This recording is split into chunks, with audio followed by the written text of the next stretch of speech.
আসসালামু আলাইকুম। আজকে বাছুরের বাদলা রোগ বিষয়ে আলোচনা করব। যেহেতু সেটি একটি প্রাণঘাতী রোগ, সেটি অবশ্যই আপনার সেই বিষয়টি গুরুত্ব সহকারে দেখবেন এবং আশা করি আপনারা উপকৃত হবেন। সাধারণত বাছুরের বাদলা রোগ সেটি বাছুরদের 6 মাস বয়সে বাছুর থেকে শুরু করে 2 বছরের বাছুর পর্যন্ত খুব বেশি হয়ে থাকে। তবে যে কোনো বয়সে গুরুত্ব হতে পারে, তবে বাছুরের সবচেয়ে বেশি হয়। সাধারণত এই রোগটি ক্লস্ট্রিডিয়াম পিসিস দ্বারা হয়ে থাকে এবং ব্ল্যাক কোয়ার্টারও বলা হয় বা সংক্ষেপে বিকিউ বলা হয়। এই বাদলা রোগটি বাছুর সাধারণত সেটি একিউট বাদলা হতে পারে অথবা ক্রনিক বাদলা হতে পারে। ক্রনিক বাদলা হলে একটু সময় পাবেন, সেক্ষেত্রে কিছু দিন সেটি অনেক সময় দেখা যায় বাদলা হলে সে সাধারণ লক্ষণ হিসাবে প্রথমে পা ফুরায়, তারপর কোনো জায়গায় সেটি গা হয় এবং সেই গাটি আস্তে আস্তে পছন্দ করতে পারে এবং বাড়তে থাকে এবং সেটি নিয়মিত পরিষ্কার পরিচ্ছন্নতা করে আপনারা সেটি ক্রনিক বাদলা ভালো করতে পারবেন। কিন্তু একিউট বাদলা হয়ে গেলে সেক্ষেত্রে বা তীব্র বাদলা যেটাকে বলে, সেটা বেশি দিন সময় নেবে না, 2-1 দিনে আক্রান্ত 2-1 দিনের মধ্যে মারা যাবে। সেটা ব্ল্যাক কোয়ার্টার রিজনে সাধারণত ফুলে যায়। বাছুরের পিছন সাইডে, পেছনের পায়ের উপরের দিকে সেটি ফুলে যায় এবং হাঁটুর উপর থেকে শুরু করে শোল্ডার এবং পিঠ পর্যন্ত সেখানে চাপ দিলে পসপস শব্দ করে, অর্থাৎ ভিতরে বাতাস রয়েছে এরকম একটা শব্দ করে, পসপস শব্দ করে চাপ দিলে।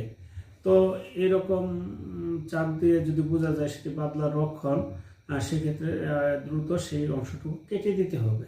কেটে দিলে সেখানে পচা রক্ত অর্থাৎ পয়জন রক্ত সেগুলো কিন্তু বের হবে এবং পচা রক্ত বের করে দিতে হবে। সেখানে কালো রক্ত অর্থাৎ নর্মাল যে রক্ত থাকে সেই রক্ত চেয়ে এটা আলাদা হবে এবং রক্ত থাকবেই না, যা অল্প কিছু থাকবে দেখবেন কালো বিষের মতো হয়ে গেছে। তখন সেই বুদবুদ আকারের গ্যাস বের হবে। এই বুদবুদ খানাযুক্ত রক্ত, কালো রক্ত মিশ্রিত সবটুকু বের করে দিতে হবে। এগুলো হচ্ছে বিষাক্ত, সেগুলো বের না করে দিলে সেগুলো রক্তের সাথে ব্রেনে যখন চলে যাবে তখন সেটি যে কোনো মুহূর্তে স্ট্রোক করে মারা যেতে পারে।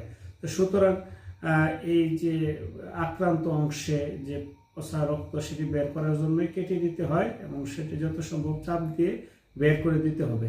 তাছাড়া বাদলার এই জীবাণুগুলো আলো বাতাসের সংস্পর্শে আসলে মারা দ্রুত এই রোগটি ভালো করা সম্ভব হয়। সাধারণত যেহেতু 1-2 দিনের মধ্যে মারা যায়, অনেক সময় বুঝতে একটু দেরি করেন, সেক্ষেত্রে পা খোঁড়ায়, তখন মনে করেন যে ব্যথা পেয়েছে বা এরকম মনে করার সুযোগ নেই। আপনারা যদি পা খোঁড়ায় অথবা পায়ে ব্যথা সৃষ্টি করে তাহলে আপনারা অবশ্যই চেক করে দেখবেন যে কোথাও ফোলা আছে কিনা, কোথাও চাপ দিলে পসপস শব্দ করে কিনা, তাহলে বিষয়টা বুঝতে পারবেন। এই বাদলা রোগ হলে টেম্পারেচার চলে আসবে 105 ডিগ্রি ফারেনহাইট। তো সুতরাং এই বাদলা হলে এবং সে বাছুর খাওয়া দাওয়া বন্ধ করে দিবে এবং পাশাপাশি কোনো এক জায়গায় ফুলে যাবে, সেখানে পসপস শব্দ করবে। তো এটা আইডেন্টিফাই করার পরে আপনারা যথারীতি বের করে দিবেন। তাছাড়া তখন পেনিসিলিন জাতীয় ইনজেকশন অবশ্যই ব্যবহার করতে হবে লোকালি, অর্থাৎ যে জায়গায় আক্রান্ত তার চারপাশে খুঁচিয়ে দিতে হবে যেন বাদলা জীবাণুটা বেশি দ্রুত ছড়াতে না পারে। এবং অন্য জায়গায় যেখানে ভালো মাংস রয়েছে সেখানে ভালো মাংসপেশিতে সেখানেও মাংসপেশিতে ইনজেকশন দিতে হবে পেনিসিলিন দ্বারা।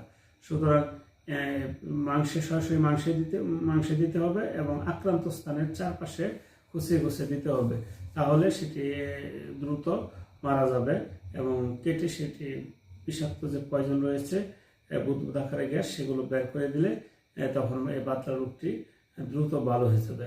তবে বাদলা রোগটি যেন না হয় সেজন্য আপনারা বাদলা রোগের ভ্যাকসিন রয়েছে, সেই ভ্যাকসিনটি বিকিউ ভ্যাকসিন বা বাদলা রোগের ভ্যাকসিন নামে পরিচিত।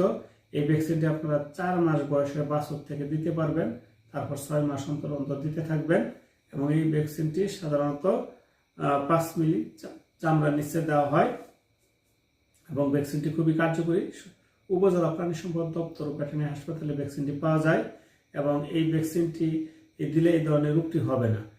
বাদলা রোগটির জীবাণু সাধারণত যদি একটি বাছুরের হয় এবং সেই বাছুরটি যদি ঠিক মতো পুঁতে না ফেলা হয়, তাহলে এই যে একটি বাছুর আক্রান্ত বাছুর থেকে স্পোর সৃষ্টির মাধ্যমে পরবর্তীতে অনেক দিন পর্যন্ত সেটি বেঁচে থাকে এবং পরিবেশের সাথে, মাটির সাথে বা বিভিন্ন জায়গায় স্পোর গঠনের মাধ্যমে বেঁচে থাকে। তারপর আবার ঘাসের মাধ্যমে অথবা আপনার অন্য কোনো ক্ষতর মাধ্যমে সেটি সরাসরি শরীরে প্রবেশ করে আবার অন্য সুস্থ গরু বা বাছুরকে আক্রমণ করতে পারে।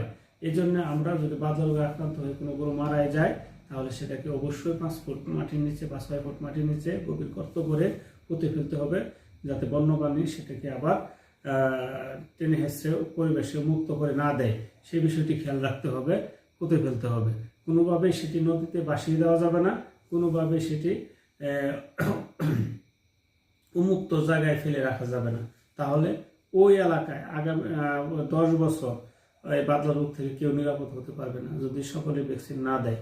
তো সুতরাং আমরা প্রথমে হচ্ছে যে আমরা অবশ্যই যদি কোনো কারণে একটি বাছুর আক্রান্ত হয় তাকে আলাদাভাবে চিকিৎসা দিব। তারপর সেটি যদি কোনো কারণে মারা যায়, তাহলে অবশ্যই তাকে ভালো করে ফেলতে হবে। তা না হলে যে কোনো মুহূর্তে এই সমস্যাটি সে আবার আপনার অন্য খামারে যে কোনো বাছুরকে পরবর্তীতে আক্রান্ত করতে পারে। তো বাছুরের বাদলা রোগটি খুবই খারাপ একটি রোগ, এই জন্যই যে অনেক সময় বোঝার আগেই সেটি তীব্রতর হয়ে যায়। তবে সঠিক চিকিৎসা পেলে অনেক সময় দেখা যায় যে আপনার ডাক্তার আনতে সময় লাগে এবং ডাক্তার আসতে অনেক সময় দেরি হয়। সেক্ষেত্রে যদি এরকম খুব খারাপ পরিস্থিতি দেখা যায়, আপনার নিজেরাই সেই কাটা অংশ কেটে দেবেন, তাতে কোনো সমস্যা হয় না, বাছুরটির জীবন রক্ষা পাবে। কিন্তু বিষাক্ত জিনিস সেটি দ্রুত পয়জন সৃষ্টি করে। এই পয়জন যদি শিরার মাধ্যমে ব্রেনে চলে যায়, তাহলে কিন্তু সেটি মারা যাবে। তো বাদলা সাধারণত বাছুরের হয়ে থাকে, তবে খুব রেয়ার ক্ষেত্রে গরুর ক্ষেত্রে হতে পারে। তো বাদলা হলে অবহেলার সুযোগ নাই, অবশ্যই আপনারা কেটে দিবেন এবং সেখানে অবশ্যই পভিডন আয়োডিন ব্যবহার করতে হবে, যে কোনো অ্যান্টিসেপটিক ব্যবহার করতে হবে, যে অন্য কোনো সেকেন্ডারি ব্যাকটেরিয়াল ইনফেকশন যেন সেটা পচন সৃষ্টি না হয়। তো সুতরাং এই বাদলা রোগের ভ্যাকসিন আমরা দিব এবং বাদলা রোগ হলে যে কি করণীয় সেটা আজকে আপনাদেরকে বললাম। তারপরে যদি কারো কোনো কিছু জানা থাকে, অবশ্যই আপনারা কমেন্ট বক্সে জানিয়ে দিবেন, আমি আশা করি উত্তর দেওয়ার চেষ্টা করব। তবে পেনিসিলিন জাতীয় যে ওষুধগুলো, সেই ওষুধগুলোর নাম হচ্ছে যে প্রোনাপ্যান, তারপর কম্পিপ্যান, এই ইঞ্জেকশনগুলো খুব ভালো কাজ করে।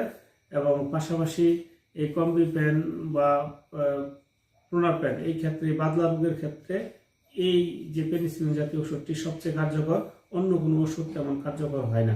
সুতরাং এই ক্ষেত্রে খেয়াল রাখবেন।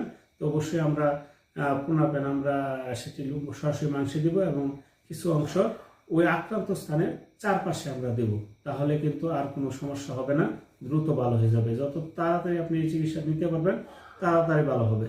সুতরাং সঠিকভাবে গয়না পেয়ে এই চিকিৎসাটি দিলে বাদলা আক্রান্ত বাছুর ভালো হয়।